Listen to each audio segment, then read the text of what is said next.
Why wait to see if you'll get something you like this Valentine's Day when you can go to BlueNile.com and find something you'll love? Whether you're looking to treat yourself to a little winter sparkle or show a galentine how much you appreciate them, Blue Nile offers a wide selection of high-quality designs, expert guidance, and free 30-day returns for the ultimate peace of mind. You can even design your own jewelry. Right now, save up to 50% at BlueNile.com. That's BlueNile.com.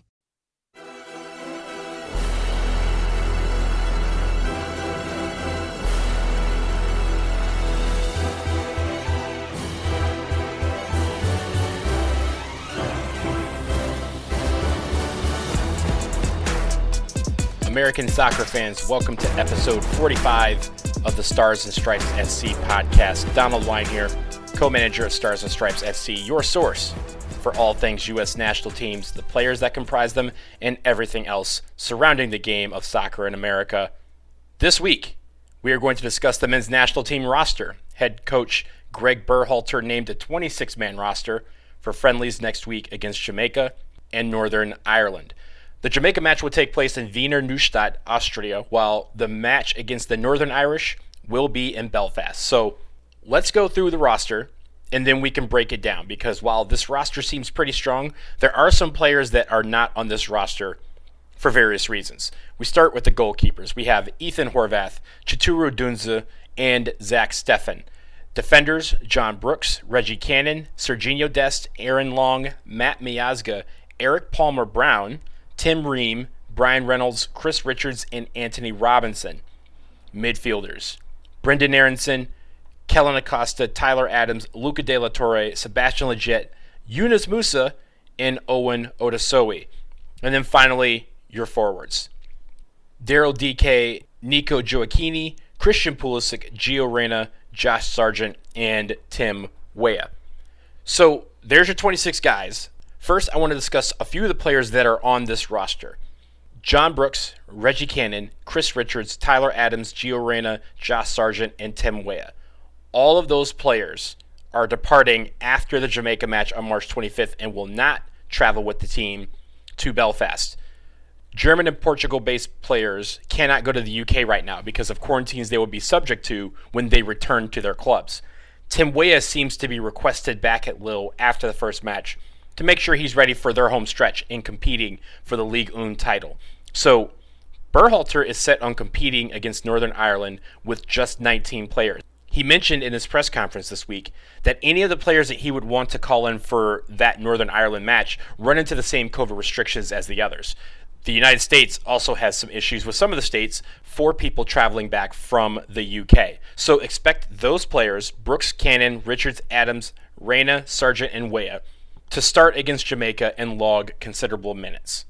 There were some players that were specifically mentioned by Gregg Berhalter as not being on this roster because of the COVID restrictions that many places in Europe and also the United States have on travel from the UK.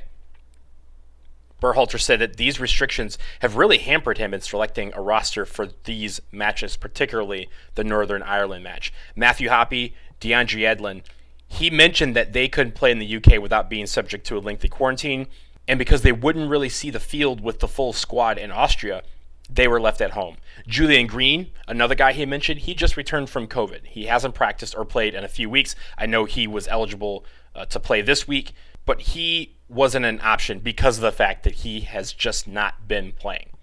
Paul Arriola is hurt. Jordan Morris is, of course, out for what appears to be the rest of 2021. And we have some options that aren't available because they're playing with the U23s at the Olympic qualifying tournament. Sebastian Soto, Jackson Ewell, Sam Vines, probably the three big guys there that we could have had in this camp, but are obviously playing with the U23s. So COVID is really wrecking some opportunities on this team and really hampered Gregg Berhalter in his decision-making process. Weston McKennie, he is also not on this roster, but it is not due to COVID restrictions. He's been playing through injury at Juventus for a long while now, and his omission from this roster is simply to give him a rest so he can heal. Juve is going to need him down the stretch, and the men's national team will obviously need him at 100% for the summer with the Nations League finals and the Gold Cup if he's called into one or both. So we have 26 players. They will report to training camp in Austria on Sunday. and the men's national team will take on Jamaica next Thursday, March 25th. From there, we say bye to the 7 players, and 19 will travel to Belfast to take on Northern Ireland on the 28th. So stay tuned to Stars and Stripes FC for coverage around those matches. We'll pause for a minute. On the other side, we have some dual nationals to talk about. 2 that have committed to the men's national team, and 1 that's keeping his options open. Stay tuned.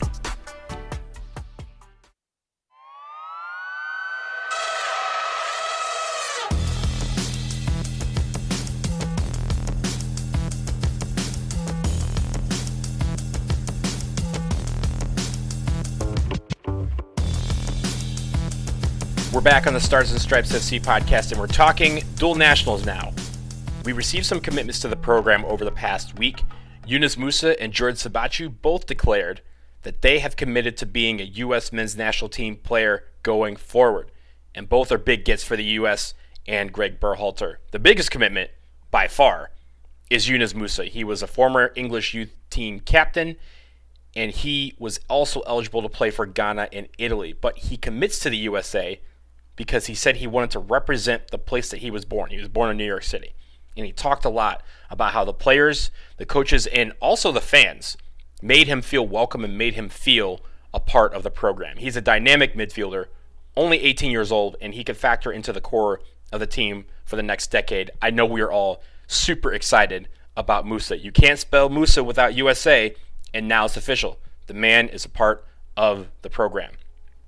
Siebatcheu, who also committed to the men's national team last week, he was eligible to play for France and Cameroon. However, he was born right where I live in Washington, D.C., and he opted to be a part of the American player pool. It sounds like from his announcement that he made this commitment a while ago, but he wanted to focus on his club career and increasing his fitness to be able to kind of handle the workload of being an international player. He wasn't called up to the team for this window, but having him in the player pool will only booster the striker core, which has been gaining more depth lately. A lot of great depth. So it's a welcome sight to have him on the men's national team and to have him available for selection. One player who has not yet decided his future is Efrain Alvarez. He's eligible to represent both the U.S. and Mexico.